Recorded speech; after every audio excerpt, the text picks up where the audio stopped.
Who's this? Who are you? What are you doing? How'd you get on here? What am I doing? What are you dippity doing? I've been waiting. I just want to make sure you ask that question. Waiting years to say that. I know you have. I know Great you to have. see you, man. Good to see you. Long time no chat.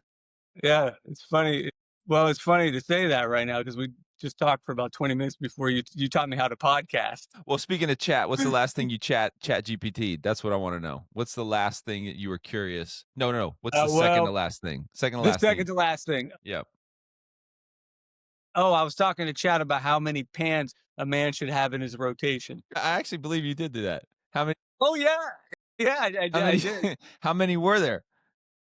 So, What's the consensus? Because I'd like to know. well, you can kind of steer that conversation however you want. I mean, I can pull it up and try to find it, but if I'm trying to remember, so I got an advertisement from a pants company saying this is how many pants you should have in your rotation. This is like minimalist wardrobe because I think I probably look up how to simplify life all the time. Okay. And so I probably got like so I get advertisements on how to rotate your pants. kind of just clean up your closet and like keep it really like neat and organized. Yeah. Because if I don't keep things like organized, it's like haywire. It's cuckoo town. Like, so I got to have everything in its place or I'll just forget where I put it or what I did with it. I'm old enough now to know. And I'm like, yes, that is ADHD, ADD. A's. You can't even finish it. You've already distracted. Whatever. So have you ever heard of the term? So I got to have everything. But I was just kind of curious. Have you ever heard the term object permanence? No, I've never heard that. What's that? So I have several of the letter types, ADDs in the house of mine. I don't have it, but I'm surrounded by it. And the object permanence is if you can't see it, it doesn't exist. And that actually is very common for those with ADD and ADHD. Yeah. No, that's okay. That's exactly right. So like I have to have like if I have too many clothes in my closet, I'm just like I can't look at this. Yeah. Like because it just confuses me. So I got to keep things pretty orderly. But what's funny, so I got this thing. I was like, curious. What are the four things that you can kind of like? What are the four pants? What are the four pants? Cargos. We're at an age where cargo pants are essential. We have a lot of stuff. Got stuff. Trail mix. You got to put your trail mix for your phone. Hand sanitizer. You got to put your hand sanitizer. Yeah, that alone is one pocket. That's like a pocket worth.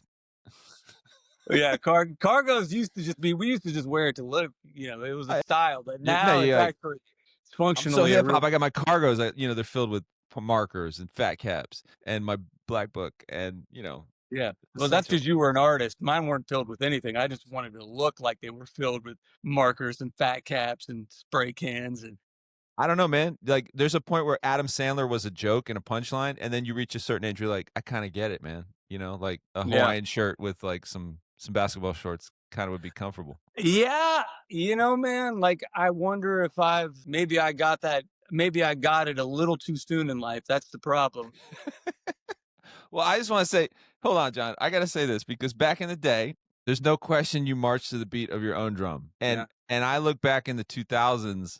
When you were on stage with, I would say skinny jeans, but you were just wearing, slim pants, comfortable pants, and everybody else was like fitting size 38, and you might have had like, just a shirt and maybe some running shoes, like you went left when everybody was like, how big can we make these t-shirts? How big can these pants be? How uncomfortable can these Timbs be on stage? And the thing I would always be like, man, he don't look the part, but man, this guy crushes it. And I was like, and I look back now and go, no, John was already ahead of where every rapper would be 10 to 15 years down the line. You know what I mean? Dude, so I had super big clothes at one point, and I remember this distinctly. I don't know if it was like 99 or 2000, but I lost about 100 pounds. Right. From 240 LP from back then. So my clothes were already super big at 100 pounds. Like they were super bags. You imagine when you lose like 100 pounds. Yeah. And like I lost it in like 9 months. It was something crazy. Right. And not healthy. I don't recommend it. Build that right. But I took every piece of clothing I had and I invited everybody over. I threw it all on the floor. I said, everyone just take it. Get rid of it. And then I went to the thrift store And for one brief moment, I bought because at that point I bought the tightest. You will know that I've lost I, this I weight. bought I bought like old school. I mean, I look like like I've like beat up the tight Wranglers and like old school. Right. It was But I'm like it was. saying It that probably looked. became the thing to do. Yeah, yeah. Well, but I will say, by the time skinny jeans came around, I was like, I can't do this. I cannot do this. And so I was super glad. I'm back to wearing some baggier stuff because I think the older I get, like what you said, like the Adam Sandler thing. You just It's want to be like comfortable. That's it. this is like, how do I look reasonable and comfortable and intentional? Absolutely. So I'm not sure I like the 4 pants that they recommended. I think I've got my own 4 I need. But how many pair of pants do you own? I have a lot of just black jeans. Actually, man, it's funny. I just got some cargo like pants from H&M for like Christmas or whatever, and I put them on, and they're pretty dope. Like they're decently fitting, but they're kind of like a vinyl, so it's like a that kind of feel. And there's no belt, so this is the worst thing about it is that they're steadily slipping. Like I'm not in my pant sag era, nor do I want to be. So I'm like they're form fitting, but the waist is needs a belt. You know what I mean? So I'm like, this is such a bad idea on so many levels. I can't wear them to be cool. I can't wear them to be comfortable. I can't wear them for the sake of professionalism. So I'm like trying to put a square peg into a round hole, and it's not working. That being said, I work in an office. I'm a pastor, so like I'm stuck in this weird world between what I need to wear versus what I want to wear. But Yeah. also 20 plus years of like triple XL pants and like triple XL shirts. I don't want to dress like that anymore. Like I like being a grown up, Did you still have those clothes? No, definitely not. No, it's so it would How it don't. often do you go in your closet and be like, I don't need this anymore? I'd put it in and you take it to Goodwill. I did it a little bit today, but mostly I don't. If I don't want it, I don't buy it. I went on like like a thrift store run where I was like definitely thrifting hard and then getting stuff and then like coming home like trying to make it work, and I'm like, no, this is just a bad looking shirt. There's no way to cool this up, So Yeah. also like I'm pushing 6'2", so like it's really hard to find stuff that fits my frame. Oh, And dude. so if it's like a large, it could be like a midriff, like half shirt, Yeah. or it could be wonderful, or it could be XL, and I don't know. That being said, these are first world problems. But no, I probably have maybe 5 pairs of pants that I'm like that's my rotation. Five That's pair of great. black jeans. That's super. I'm That's reason. really just keep it black everything. That's how lazy that's my Adam Sandler. It's just keeping everything black. And that's like Zuckerberg, right? You just kind of walk in and or the whole Steve Jobs thing, right? Yeah. You walk in and you don't have to think Same about your turtleneck. outfit. Same I don't turtleneck. want. There's a lot to that. I just don't want to think about it. No. Like I need to know everything like I can put on most shirts that'll go with these pants. I don't want to have to think about this. Yes. That's the clear indication of middle age right there. But ironically, like here's where I'll spend money. I'll spend money on the haircut and I'll spend money on the sneakers. Now, I'm not necessarily trying to go out and buy $300 shoes, but like I still, it's got to be Jordans, Air Maxes, Brooks for running, maybe that's about it. Like that's like I'm always looking for a come up. How many shoes do you have? I'm doing better. I got rid of a lot. Do you have a shoe closet? I used to. I got rid of a lot of them. My son has stolen a lot of my shoes too. That's the other Where problem. they were like all displayed and all that. And No. Nothing like that. Nah, not that far. I'm like, like I got a brand new pair of white Air Force Ones and I got them scuffed and I don't even care. It's like shoes are meant to be worn. I'm so different now. You know what I mean? Like I'm like, pay my mortgage or buy sneakers. I probably should pay my mortgage. But that being said, that's what I instruct my sons. Pay for the top and the bottom. Other than that, nobody cares. Like, but if the shoes make you happy more than the mortgage, then you got to do what makes you happy. What about me? What about my needs? Yeah, that's self-care right there. That's it. By the way, speaking of self-care, you told me about your room. This is your self-care room, you would say? Yeah. Okay. Kinda. Yeah. You want to take me on an MTV Crib store? I'd love to see it. Yeah. Well, I can't because my wife is using the house. So got it. this is like back here. Let's see here. I'm trying to figure out how to use this thing. And I feel like a super old man here. What's this button? I download an internet. Not that. No, you plunge me into darkness. Just take it with you. Just take it selfie style. There it is. Okay, so I see you got a bike. You got a bike in the back. You got a little tread. Little tread. Peloton. This is it. This is good living. Tonal. Okay. And if I ever start writing raps again, Oh, wait a minute. I think that's really what people want to know. That's what people want to know. What happened? What in the world? What is that? the What only is that time from? I ever got on a magazine really had nothing to do with me. What in the world? What is that cover? What is that? This. Yeah. What is the magazine? How do you flip the screen on this app? No, that's all right. Just hold it up. Just hold it up to your face. It's a great Yeah. shot. You're It's from tinfoiled out. it's That's your from my tinfoil. last album That's your on tinfoil Goatee. era. Yeah, I'm tinfoil there. That was my buddy, really good photographer. They did a whole thing back in the day after he did that. He was talking about his lighting technique. So that's a photography magazine. Okay. Had So nothing here's to an do. example. Has nothing to do with me. Everything to do with his photography. I'm sorry. You still made it, bro. You're there. Man, I Take a bow. didn't make it. Never won that dove. I never made it. Never made it as a wise man. Never made it as a poor boy dreaming. Yeah, man. So no, this is Okay, like well, hold on. Time out. Time out. Which album do you think you should have won the dove for? Like, which one is your opinion? Like, this is my finest work. This is my swan song. This is the one I said everything I wanted to say to the very best way I could say it out of all your projects. Which one? man, my projects. Well, so here's the deal. I think if I were to objectively look at my music, I'd say I really like from that era. Well, from that era. Well, I mean that is the era when I was with Goatee. I would say Hindsight. Yeah, that's your second one, right?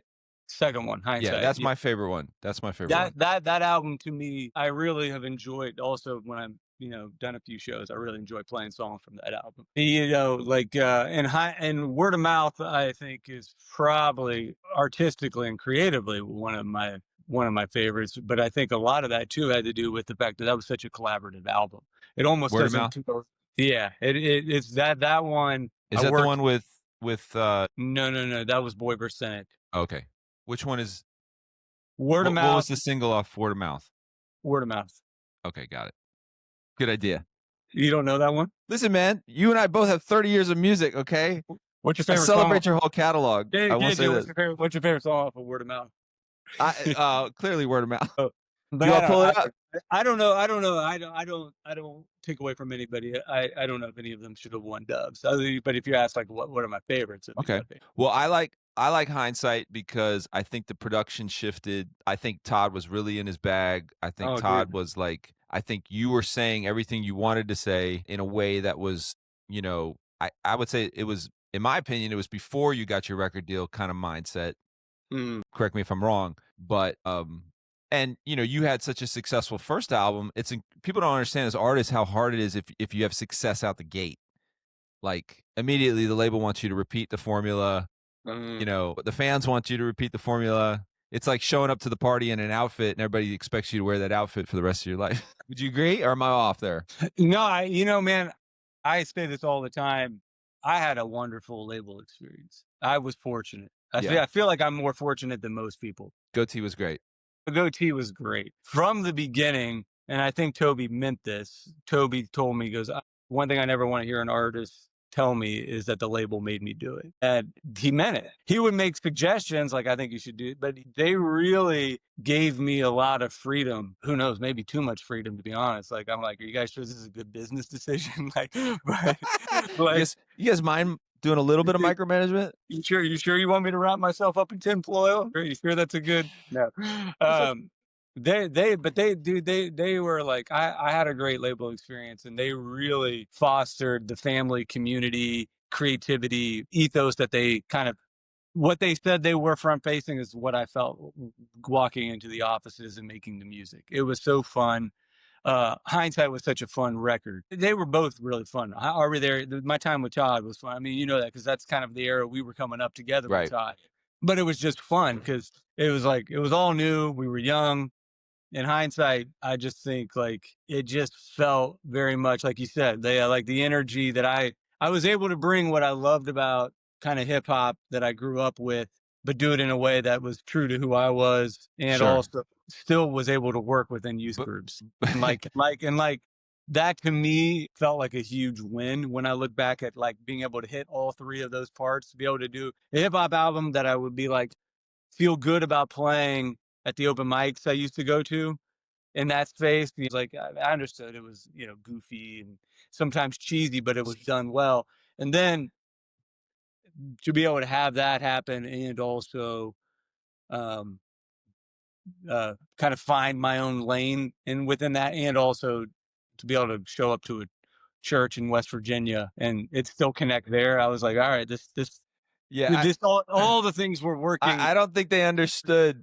I don't think they understood the era of the time where it's like you're doing, you know, a very urban black art form, but you're like, yeah, but my actual bread and butter is in West Jabip, Arkansas. Well, I always joke. I mean, we maybe we've said this before on camera, maybe I've said this, but it's like if you were to do tour shirts of what we had, you know, you see these tour shirts from these Right. bands, L.A. 3 nights, New York City, No. you know, Atlanta, Miami. No. From me, it was like it would be like Huntington, West Virginia, or Yes, Wheeling, played West there. Virginia, Played there. Played there. or like the places we played. Where there's a And so, Tudor's Biscuit World down the street. right, exactly. And you walk in and you're sort of like, I mean, we had shows. I built shows Keep even in that talking. era around the idea that the sound system was going to be bad. You know, like you had to work out your bits and your kind of show. It became much more just sort of like you really had to think through your performance when you showed up at a Also, place. you were dealing with a crowd that had very little hip hop reference. Yeah, so like a lot of the hip hop, you know, throw your hands in the air stuff. You know, we just turned it into our show. Like, Right. It was to give them something to do. we're going to teach you how to throw your hands in the air. We're going to teach you how to wave them like you just don't care, and we're going to have time. And I don't know. I look back on it now. It sort of feels it doesn't feel lame as much as it feels like interesting to me at this point. There's the era. There it is. Everything we are talking about is summed up in this picture. Man, you don't need anything else except for this picture to explain. That was the Extreme Days tour. It was coming off of it. Was Pax 17 on that tour? Well, I think it was an off day. So this wasn't the actual tour, but it was like an off day in between the tour. So that was a show in either Clarkston or Clarksville, Tennessee. Yeah. And so he got either I knew the guy or he saw the tour, and so like he's like, "Whoa, you could come. I'm gonna book John and bring MG." You know, it's funny, dude. I remember that show. I remember the venue. I don't remember much backstage, but I remember the show. But gosh, so that would have been what, 24 years ago now, right? Maybe 25. Maybe well, that would have been 2000. That tour was in the fall. When did your first album come out? It was April of 2000. Because I came out in May, or were you before me? I can't remember. I think you were before me. Was it February? Yeah, I might have actually had 2 releases. I think I had like an April for the Christian market, and then like the mainstream market was like, I don't know, a month later or something like that. Not that it made any difference, but I feel like you were before me. I really do, because it was like both labels were like watching, is this gonna work? And yours just like shot through, and I'm like, I'm getting my like, hey, we're not gonna keep you on the label anymore, like letter by like June. You know what I mean? Like it was so fast how my world just crumbled. You know what I mean? Oh, that's right, because you were with Provident. I was with Essential. Then you went to Tooth and Nail. Well, yeah, but I got dropped. You know, like the record came out in April. I'm sure I got the letter by like, I have the letter somewhere. It's like in my garage, but it's like, you know, I what feel did like it say? It was like, thank you for your service. Yeah, it was like, thank you. We appreciate you, but we're not going to renew your contract. May God bless your ministry or something like that. It was so like, God, it was such a kick. Can you find that? Absolutely. Oh yeah, I have it. Trust me. Because I remember, because I took it and I put it on the wall in my studio. Like, I'm like, this is my motivation for the next year. And long story short, like it stayed in my garage. It's in some box, but it got chewed up by like a bunch of rats or something like that. There's like roach turds on it. I still have it. But that being said, yeah. So like, but I floated for about a year, like trying to get a record deal. No labels in Nashville would touch me. They were like, nah, man, you're damaged goods. It didn't work. So, you know, well, I learned the hard way. Well, that was on their album. Exactly. There you go. Exactly. Yeah, so I was trying to be like Mr., you know, legit. That was, by the way, that was I think that was the best song for you.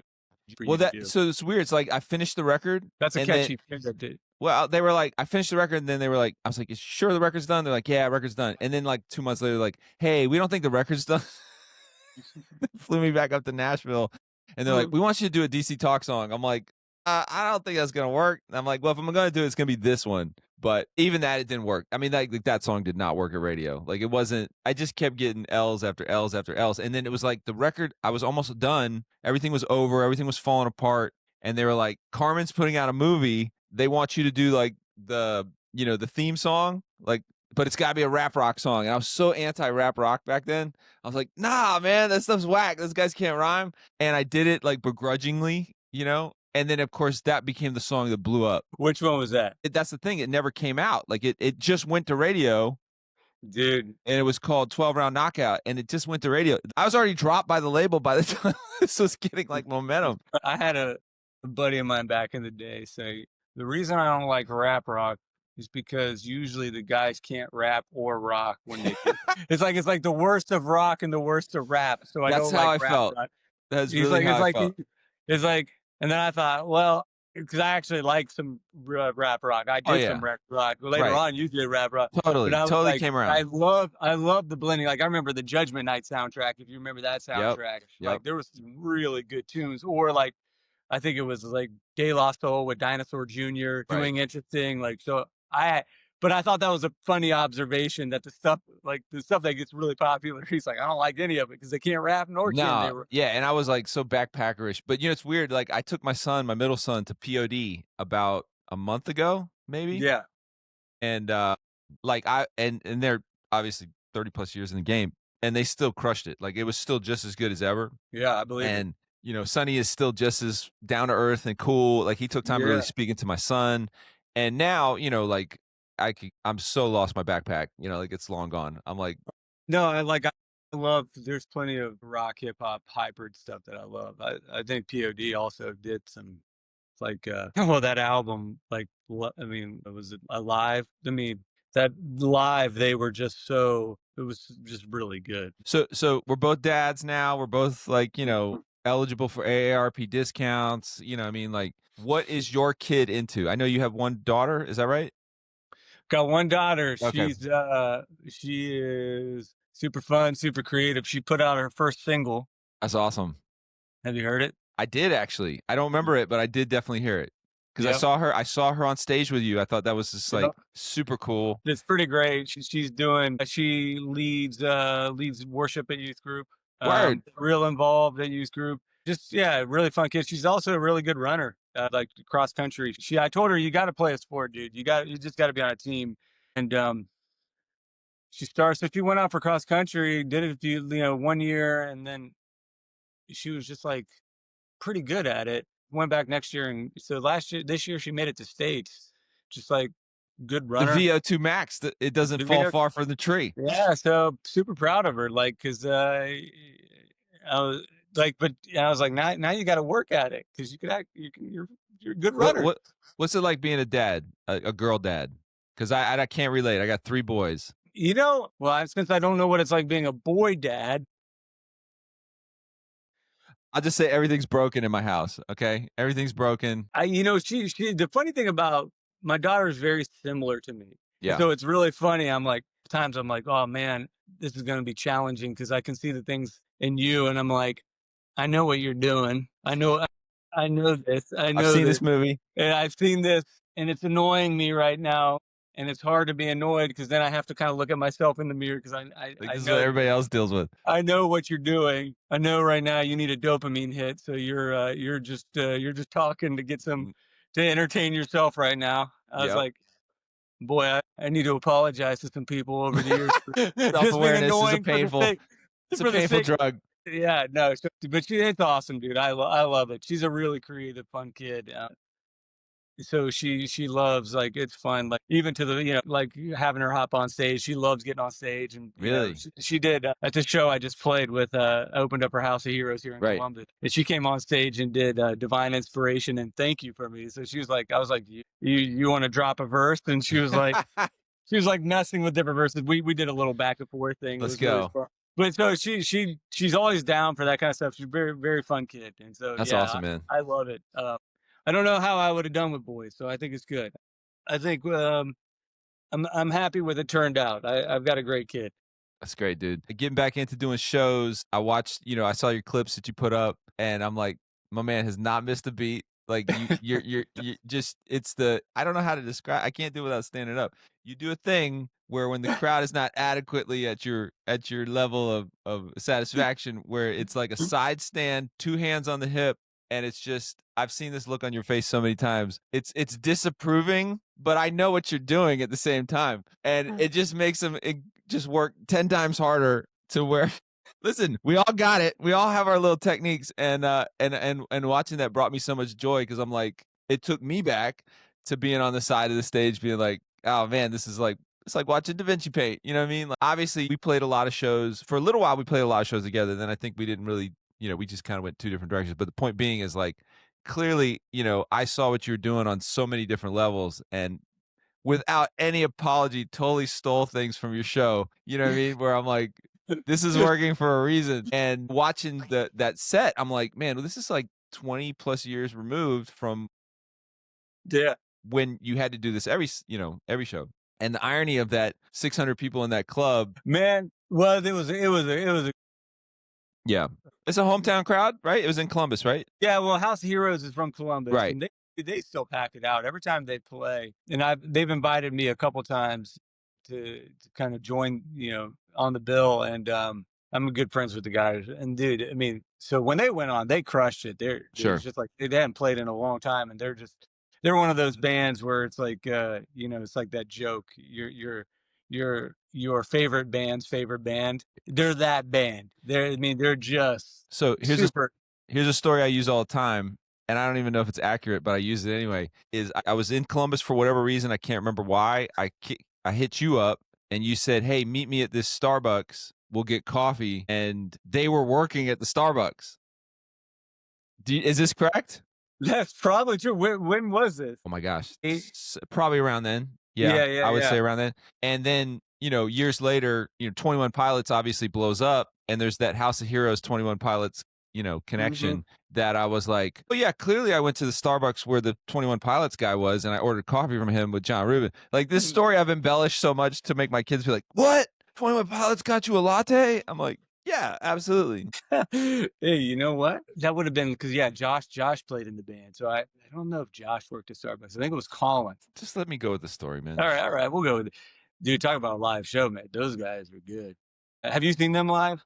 Nah, I never have. But Dude, one of my one of they my are. one It's of my so one of my favorite videos is the House of Hero. I'm sorry, Mute Math yeah. 21 Pilots collab. Dude, it's no, I mean, it's Incredible. no joke. They locked into something. Well, it's great because it's like I really like their music. I mean, quite a bit. My daughter loves their music too. So it's that sort of like Yeah, common, right. like when we don't like, when I'm like, you want to listen to that, but I want to listen to this. You're tired of listening to my old school hip hop or Frank Sinatra. Then we put on 21 Pilots, and That's we're it. both we're we're So we're we're good. there's two things I do with my middle son every night is we'll do like some sort of like YouTuber Bible kind of thing. We'll watch, sometimes it's Ruslan, sometimes we'll watch Inspiring Philosophy, Nicholas Bull, whatever. Anyway, we watch something like that. And then immediately we just do songs. Like we would just rate songs. And most of that is him being like, what do you think about this? What is this? What's your score?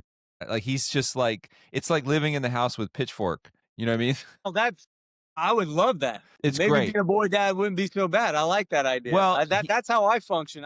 I like this is the kind of stuff I talk to Chad about at night. well, like for his birthday's coming up, all he wants is CDs and vinyl.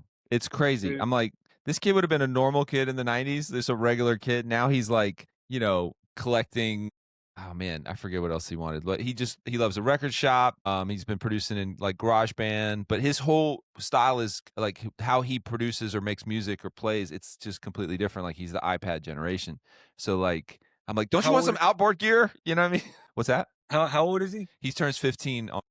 It's funny, dude. My daughter is always like, man, I wish I grew up in the '90s. Is what she says all the time. So it's Yeah, just funny. It's funny to hear that, there like is that. a fascination. There's a fascination, like because I think she's a part of that. I think there's a lot of kids that feel this way too, where they, in many ways, they would love it almost if the iPhone didn't exist. But because it does Right, exist, if you don't have it, you're not plugged in, you're out of right, touch. right, So it's this sort of like, I almost wish this wasn't here and I didn't have right. to. communicate at this speed or feel the need or feel that impulse to want to, to have to engage, like there's this sort of like, romanticizing, like, which I Yeah. think there's Well, validity to this. if you take away every possible interaction, like you've taken away the physical touch of physical media, right?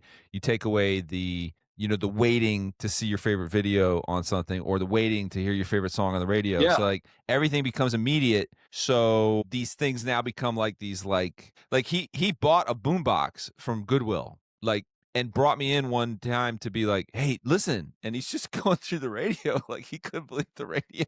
Like it was interesting. I'm like, "Yeah, it's the radio, man," you know? Well, because you're kind of connected. You're not, they're curating it for you in a way where you just Right. kind of take what they give you. It's happening in real time. Right. There's some sense of like, I think that I was kind of fascinated with like Stranger Things, the releases coming out on like, um, I think Thanksgiving. The other one came out, I can't remember, the Christmas Eve or something like that, or Right. like, So I'm and trying to like make are you 3 years younger than me? You're 48, 47? What year are you born? I'll be 47 next week, Okay, so you're born in 78? 79. 79. Okay, so we're about 4 years apart. So I found a lot of things in Stranger Things. I'm like, that's not how it was. You know what I mean? They're like, yeah, there's a lot of 80s stuff, but nobody was sitting around like talking about their feelings and being like, I was like, there's way more people coming out of the closet in this show than I ever remember. Like anybody that was like ever like in the closet didn't come out till 25 years later. I'm like, this is not how it worked. You know what I mean? Like, and everybody's just nice and like, I'm like, you're trying to infuse like Modern. into what was not, was not happening. But that's just my own critique. I'm like, Well, it's dude. So the 80s. What's funny to me is I missed the 80s in a way that, because I grew up in an ultra like, so you grew up on a commune, right? Wasn't it like a well, yeah, pretty much. I mean, yeah, I think so in certain yeah? I ways. remember you saying this. Not the whole time, but like, I mean, when I was in my mom and dad sent me away. This probably gotta be careful because it makes them sound bad, but no, they sent me away when I was in kindergarten to live in a trailer with a fellow who raised bees. Not just a fellow. It was like there's a couple. It's because it was the church they were part of. I went to school at this church. It was about an hour outside of Columbus. Is this Palat Cascala? No, further than that. It was like in the foothills of Appalachia. And I lived in a trailer, and the guy With a bee farmer. well, I just remember he was always like, and it was on this mountain, not a mountain, a hill, this is Ohio, with like, but it was like it was everybody from the church. So there's different trailers, and so I'm like, Basically a I don't know if commune. that's not a commune. I don't know That's what a it is. commune. That's what you we're all were. going to the same place, getting the same food You get together, the same bee stings. You know what I mean? washing the elders' feet. Wow. So we've Older I talked get, about this. the more I understand it. But when you're 5, So we've talked about our very unique upbringings, where yours was like the commune, the hippie, obviously had a faith aspect. Mine was the hippie, but the other aspect, which was like living in a studio, a literal studio in the back, in a loft space where, where every other kid was like, oh, be there? Just growing up in an artist studio, super bizarre, like where other kids are getting in trouble for drawing on the walls. I'm like, my dad's like, when are you going to draw on the wall? Like, when are you going to start painting? Call my parents by their first names my whole life up till recently. Gee, Yeah. Organic food, you can't trade organic wheat germ crackers at class. No one wants it. yeah. Well, you know what? And I don't think I was in that same boat with that food. I don't think people realize what healthy food tasted like back then compared to what healthy food tastes like now. Like organic meant a whole different thing No. in the 80s than it Yeah. does. It was not good. It was not We were ostracized. This probably extremes a lot of the trauma.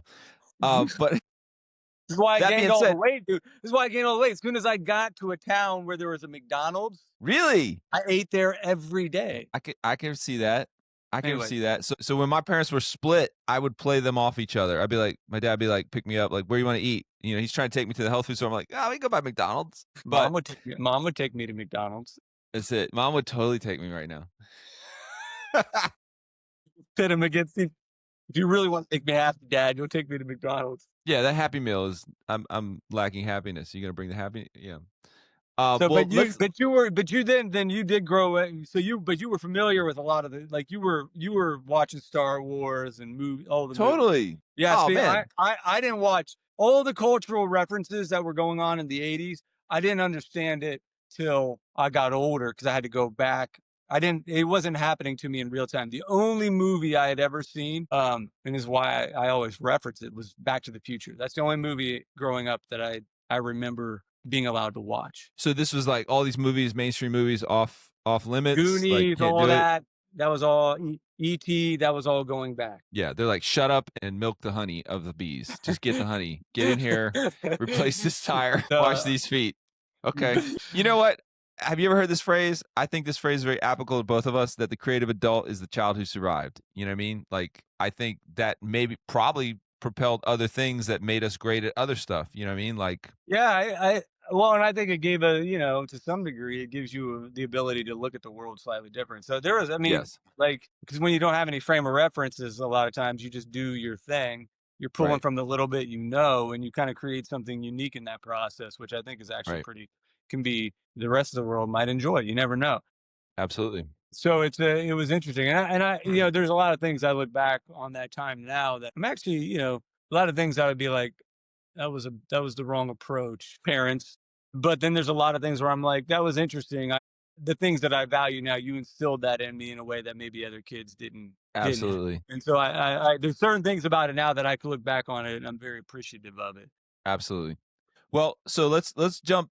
We've jumped way back. We've jumped in the middle. Now let's jump ahead a little bit. A lot of people want to know, like, where did John go? You know what I mean? Like, Mhm. you were around. You're definitely around, and then you weren't around, and then you were kind of back around, and now you're back around. So, Am I back around? Am I are back? you? Am I Am I back? I back? don't know. I have no Who idea. who even gets to dictate who's back now? Who are the gatekeepers to say you're back? I think it's like every rapper to go be like, I'm back. You know what I mean? Like every Is there a committee somewhere that says, "Okay, we agree that John, we like, can you we go and on my we behalf say, hey, uh can we welcome John back?" can we welcome John back? I don't know. I think it's more hip hop to be like, I'm back. You just tell him, Like "I'm back, on back. yeah, It's just mine. It's mine. I'm taking it over now." yeah. Yeah, Okay. because God knows I don't hear every single day on the internet, "Man, where you been?" You know, I'm like, I've put out albums every year forever, you Yeah, I know? know. Like I didn't go anywhere, but You're choosing to not listen to my new stuff. yeah, you're choosing to like, pay your mortgage and, not pay attention. But So I put out a record now going on 10 years, which is funny because that would have been the first iteration of me being right. Balburu by is going to be Okay. 10 years this year. I put out some music probably back in 2020, I should say, Okay. which is crazy to think that that's actually been going on 6 years. Right.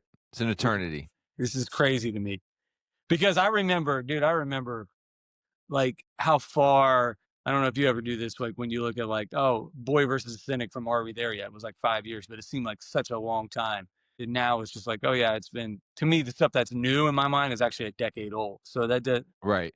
Right. none of it's, I'm all messed up. It's all messed up. Doesn't exist anymore. So but I know there was a clear point. I remember having this conversation and you were like, "Hey, I'm going to move to LA and I'm going to work with my Yeah. brother." Yeah. I went Right? out there What year and was that? I joined a company out there. That would have been 2000, exactly, maybe 2002, 2010. It was when my daughter was born. Cause so we flew in. She was still a baby. My brother picked me up. We went straight to IKEA to get a crib.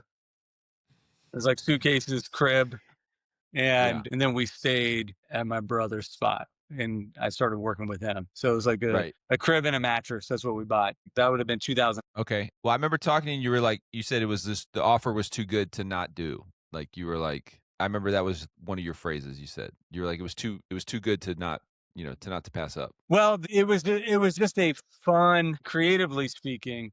Like I'm trying to remember the time frame, but like at that point, it just felt like the right thing to just sort of like, yeah, like this feels good. LA. It was kind of right on the cusp of a lot of like now it's like everyone talks like this, but at the time no one was talking about digital studios. Right. That was a pretty revolutionary idea. Right. And your brother was Maker Studios and he was Yeah, yeah. This was pioneering a lot of stuff. yeah, and this was the beginning of kind of really kind of putting a infrastructure around content creators before people even really called them content creators. You know, it was like YouTubers. This is right when people, a lot of these artists that were kind of getting, kind of just doing it themselves and building audiences themselves, uh, Right. were doing it really well. And so I had kind of flirted in that space for probably 5 years when I did. Do you remember when I did Professional Rapper, that mockumentary? So good. Yeah. So when I did that, that was like It was so ahead of his legit, time. that was Like, I still legitimately when YouTube had just started coming. I mean, at that point, that's when it was like, scrolls on skateboards and, just basic clips. it's the golden age. And so, yeah, GoTo was cool. They were like, I was like, I don't know if radio is going to work for any of this. And my brother's, why don't you ask them if they would want to do for like your marketing, just create content for marketing. And I was like, that seems like a good idea. It seems like a smart idea to put something out there that people could actually enjoy. And then, and then be able to kind of use that to like promote your music. And so again, I had the coolest label. GoTo was like, yeah, let's do this. Let's do this weird mockumentary instead of putting stuff in print ads. Because at the time, I mean, you could put it in print, and what good would that do? Who's going to see it? Who Nobody. cares? But But I I think my a lot of labels weren't hip to that yet. They didn't know how the world was shifting and changing. well, they were always ahead. But my favorite two people in that mockumentary is Meredith, because she is clearly like the den mother, sort of like Yeah. she's the Wendy to the Lost Boys. You know what I mean? Like, she's just which I always would laugh at Meredith, your manager, your longtime manager, just taking care of these grown children. And I include myself in that, right? Yeah. Okay. Like, and Meredith is awesome. she would just have this calm, sweet presence. I mean, she must have been only what, a couple years older than you, right? She's probably your age. I Okay, got so she's just, I mean, it's not like she but she was this always looks, established, young. right? But I'm just saying, it's not like she was this established like management company No, with like 40 years of experience, and she's standing there with a clipboard like chiding. She's basically like, you designated somebody in your peeps to hey, be like, look, "Oh, man. you're in charge." And she just had the best, sweetest demeanor. And it's so evident in that mockumentary because she's clearly being like, verbally assaulted and being like accosted, and just, she's the Wendy to the Lost Boys. That's what she is. Dude, She is the Wendy. Meredith, if you knew Meredith, she had such a good, she does. What she, by the way, shout out to Meredith and Nathan Smart because she married Nathan Right, Smart. She has such a funny sense of humor. She was right. into like, I mean, Meredith knew all the good hip hop. Meredith knew all the Oh good yeah. hip hop. That's She the had thing. such It a funny wasn't sense of humor, but yet she was this sweet Southern woman who was super savvy, super smart, and just right. like liked being around music and like being in the industry. Right. And But she's in charge of these I think grown our men camp children. out weirded everybody, and I think that's how we were able to have staying power. Well, then you had Nate, who was basically like a walking thesaurus of Saved by the Bell knowledge, and would quote it, like Rain Man. And not only that, would make you feel bad if you didn't know the answer. And I remember this clearly because you and I, all of us were at Denny's one time. It must have been a show or something like that afterwards. And you two both like ganged up on me about just something, and then I was like cornered. I didn't have an answer for it, and I was just getting a beat down of passive aggressive behavior. And I somehow or another flipped it on Nate about a Saved by the Bell question, and he didn't have an answer, and it demolished him. And Yeah, I that was a personal victory for me that day. you I stuck left it. with You my head stuck it held high. deep, deep into his identity. You went straight Yeah, for it. You I said went. you are not the expert. That was Clarence. Clarence has really great parents. Clarence's parents That have a really good marriage. Yeah. no, Well, dude. So anyway, yeah, that's so what. that So that you went to Maker. You were at Maker, yep, and then that got sold, right? got sold, Now, and clarify for this for me. Was there a point where you or your brother bought Goatee and you were like running Goatee or something like that? Is that correct? Did that happen? man, I feel like there's some stories that got out there that are just sort of like, yeah, I don't Because think this. that to me was the ultimate flex. I'm like, John is the president of Goatee Records. What is going on here? This is incredible. Is that not true? That didn't happen. No, not like that. No, Okay. All right. but it really does make it for a good story. So I'm trying to think if I want to play off of it a little bit I right think you here. should go with it. I think I should just go with kind of like 21 Pilots served you a latte. Yeah. Yeah, Clearly. should I just What go with it? happened? No, I think no. so. So I worked for a company after Maker, and I moved to Nashville. Gotcha. And this was just, with my brother as well. And we partnered with a bunch of companies in Nashville and different Okay. media and tech companies Got it. around the country. We're kind of working together and sharing kind of a centralized core group of people who were kind of helping grow businesses. It's Okay. Goatee was a part of that. Okay.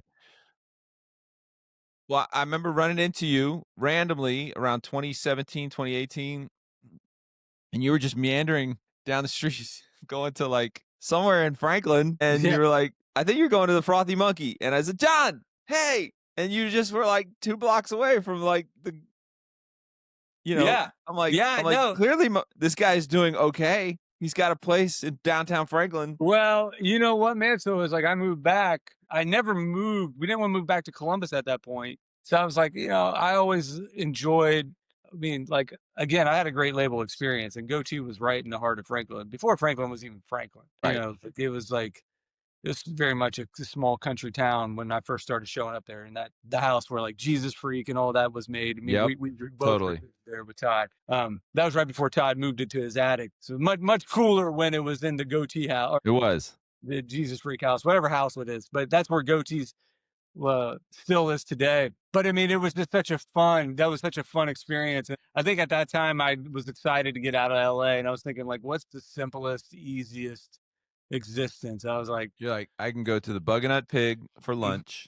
I can go to the Frothy Monkey for coffee. big goes And then I can Frothy go Monk. to, and then I can go to, There's what's I can the hang out wings with my place? music buddies. I can like still be in the industry a little bit. Like, cause actually what's funny is like I moved next to Goatee after I was no longer on Goatee. The whole time I never moved to Franklin. I stayed in Columbus. So the time I Right. actually moved was probably the time I didn't really need to be there. I just wanted to You're like, be but there. now I'm here. We did that for about 4 years, and then we moved back to Columbus. I think 2018 or 19, Okay.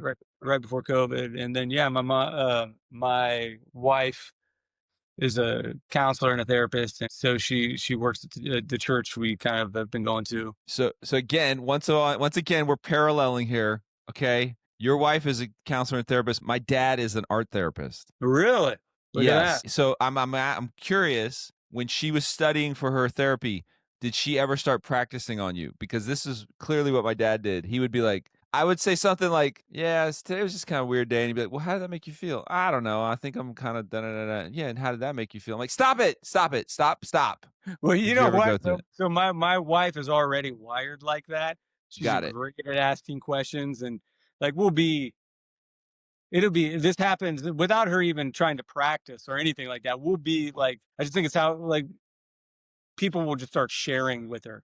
And I'm like, what did you ask in this process? Like that got them to open up about their life and their divorce and all these things they're going through right now. And Yeah. it Put the wasn't like fun. she just, Put the she asked questions, and, I think she's good at getting to like, I think yeah, she put the fun in understands. dysfunction. You know what I mean? Yeah. Okay. That's a good song title. Speaking of music, great Oh yeah. transition, sir. Okay. All right, this is the moment that we've been kind of building towards. And let's set the stage going back. And I don't know if you remember this, but there was a point where I was like 02-ish, 03-ish, when I was like on Tooth and Nail, and Brandon was just handing out like side projects like candy. He was like, "Hey, you want to do another side project? Do another side project." And I came to you and I said, "Hey, what do you think if we ever did a side project that was like, like a joint album or a joint project?" And you were like, I think that would just wear people out. You're like, I don't know if they can handle this much just raw energy. There's too much. I think we're already both pushing it being a little too much. Yeah, you're like, this is like cheesecake piled with cheesecake on top of cheesecake. Because we did a show. This was the classic. And I can't remember if I said that before the show or was at the show.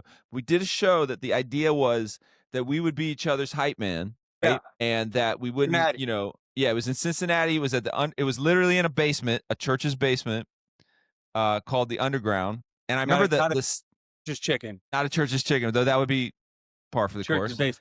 Right. And I remember, like, I don't remember there wasn't even a stage. I feel like it was just a space in the middle. There might have been like an ottoman. I don't remember a stage. Maybe I just remember there's there's. ottomans we stepped up on, like something small. I just remember like the people were around us, but it was Yeah, small. like if you were tall, you were blocking everybody's view.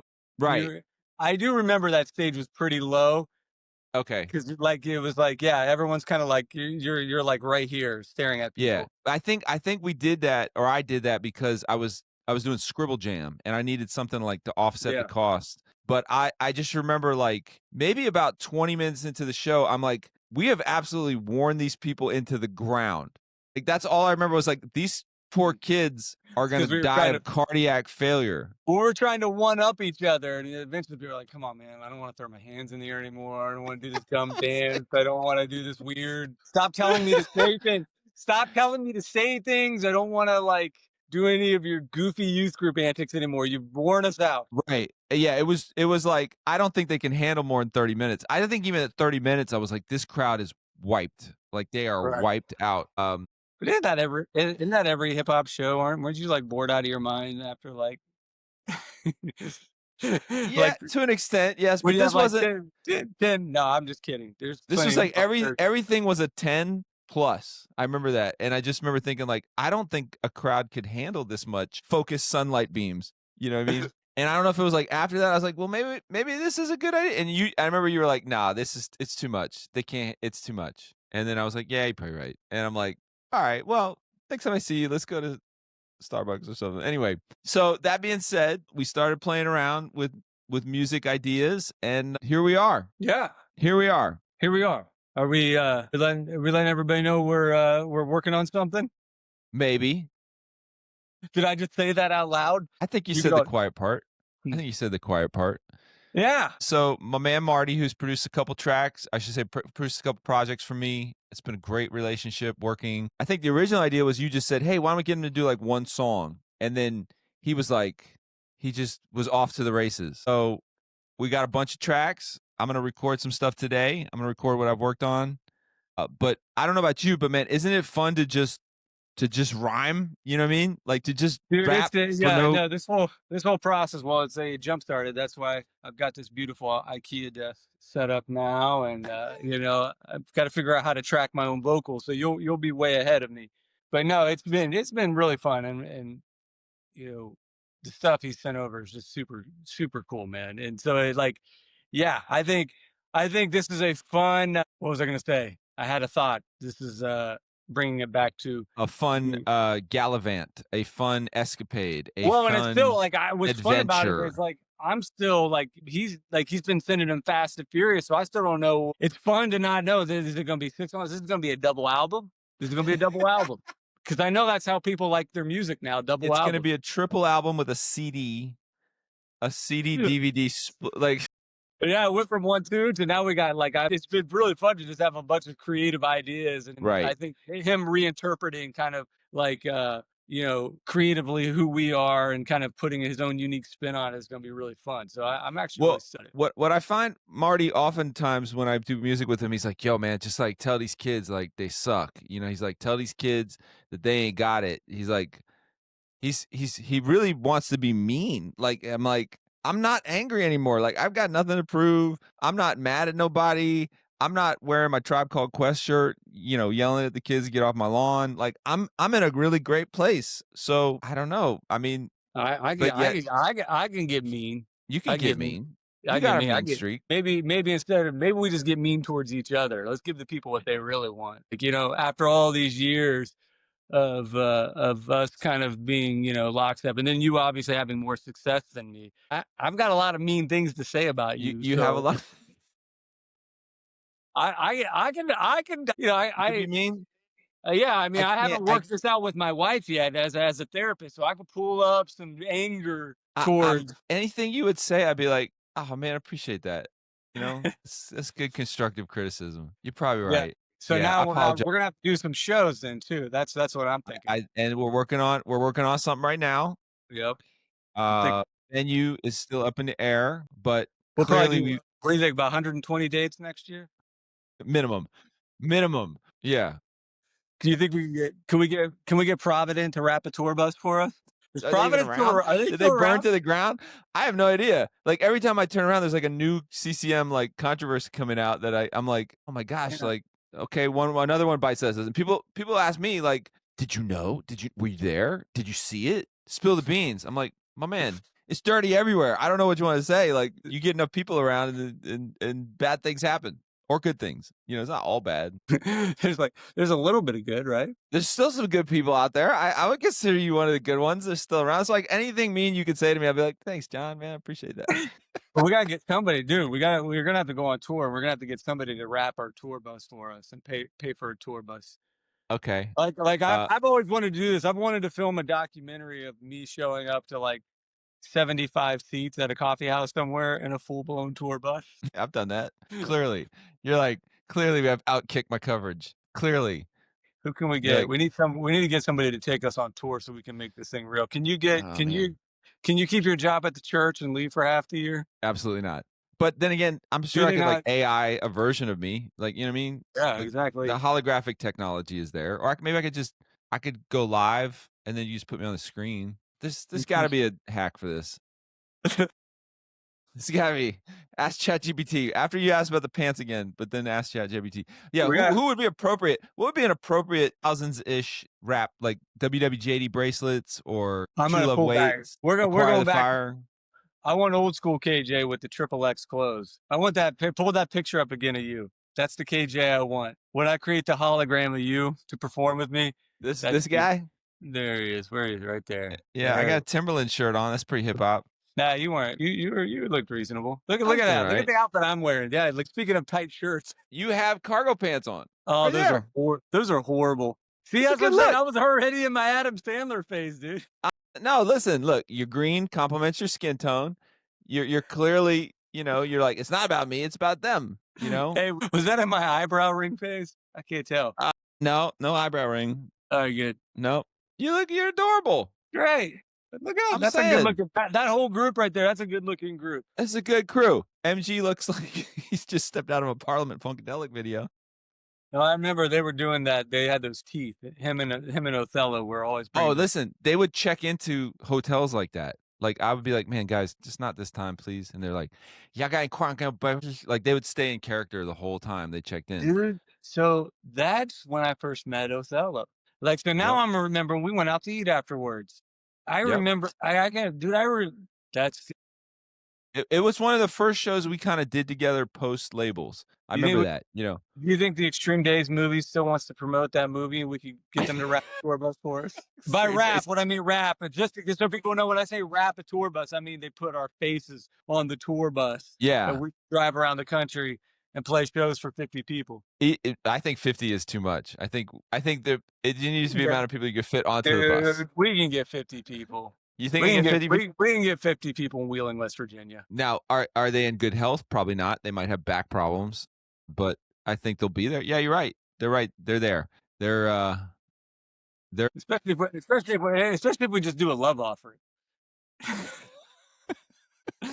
See, we're not going to need it because some label's going to wrap a tour bus for us to send us out. We're still living off the Extreme Days money. Dude, I was on that soundtrack. You know that? So I was on the tour promoting it and then wasn't even on it. I think I was on that soundtrack. That's it, man. You clearly, you had a lot of hookups, man. What are you mad about? You got nothing to be mad about. But how am I going to get these bars if I don't muster up some anger? Some anger? Who we mad at? We gotta figure out who we're mad at. We gotta pick a target. We gotta get somebody. We should just go after everybody in Christian hip hop. I mean, everybody, and tell them that we weren't respected enough. That's what I think. Oh, you want to go that route? Like yeah. You didn't respect the pioneers talk. We're back. We're back. This young generation doesn't know. You never showed us the respect we deserve. We've been up in this piece for 20 years. That type of talk. Okay. Man, you didn't pay your dues. You didn't pay your dues. What rhymes with pay dues? A sleigh cruise that don't pay dues.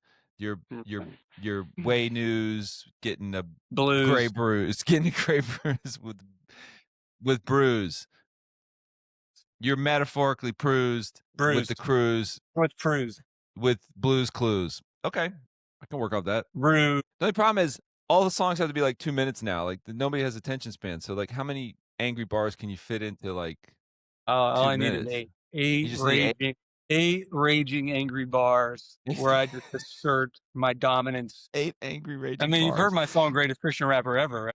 Yes, which I thought was such a beautiful declaration of independence that people I seem to mean, be a little what confused. says you're back more than And saying you're the greatest Christian rapper ever? right, right. That it's the greatness is eclipsed by the humility of that statement. Like that, those two things are walking hand in hand. Like I remember when you put that out, I'm like, nobody is going to get this joke. I get what he's saying. I get what he's trying to get at. I'm like, I wonder if anybody else will.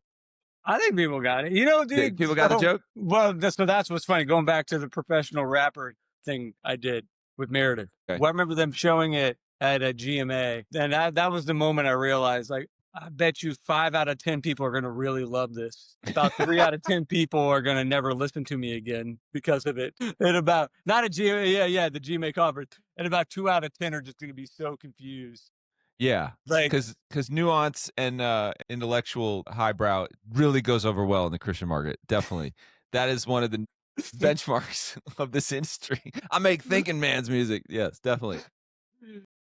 Yeah. Well, the problem is everyone else was in on the joke in the video of that documentary, and there was nobody there to be like, "Hey, wink, wink." So everyone's like, John is just mean. He's lost his mind. He's mean. and then it then didn't.